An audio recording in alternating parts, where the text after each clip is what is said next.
करूया।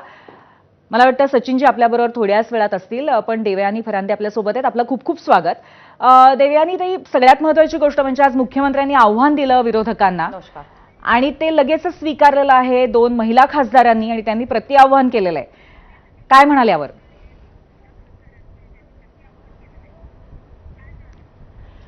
मी सुप्रियाताई सुळे आणि आमच्या प्रणिती शिंदे यांना सांगेल की तुम्ही आमच्याबरोबर डिबेट करा, आमच्या महिला मोर्चाच्या अध्यक्ष आहेत त्यांच्याबरोबर करा, कुठल्याही महिलांशी आमच्याबरोबर डिबेट करा।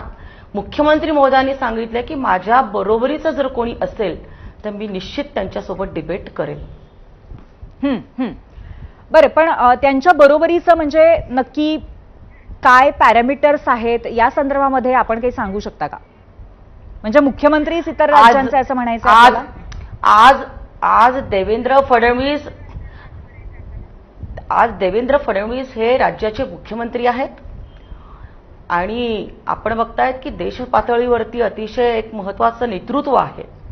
त्यामुळे अशा पद्धतीचं जर कुठलं नेतृत्व पुढे आलं काँग्रेसमधनं तर त्यांनी डिबेटसाठी सांगितलेलं आहे की मी त्याच्यासाठी तयार आहे। परंतु सुप्रियाताई सुळेंना आणि प्रणितीताई शिंदेंना मी आव्हान देते की तुम्ही आमच्यासोबत, आमच्या महिलांच्या सोबत, आमच्या महिला आमदारांच्या सोबत आपण डिबेटला बसावं आणि तुम्ही महिला असून देखील आज महाराष्ट्राची आणि देशातल्या महिलांची दिशाभूल करण्याचं जर काम करत असाल तर महिला तेवढ्या दूधखुळ्या नाही।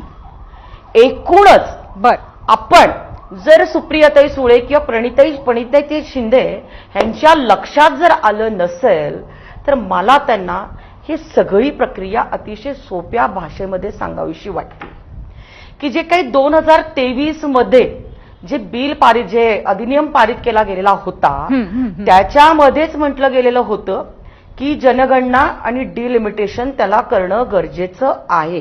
बरं, हे डिलिमिटेशन आणि जनगणना 2023 मधल्या बिलामध्ये म्हटलेलं जेव्हा होतं, बरोबर, आपण याच्या खोलात देवयानी ताई तुम्हाला थोडंसं थांबवते, मनाने केलं होतं। आपण या सगळ्या विवेचनामध्ये नंतर जाऊया की नक्की काय घडलं आणि काय विरोधकांना कळलं नाही, पण तुर्तास तुम्ही जे म्हटलेलं आहे की कोणीतरी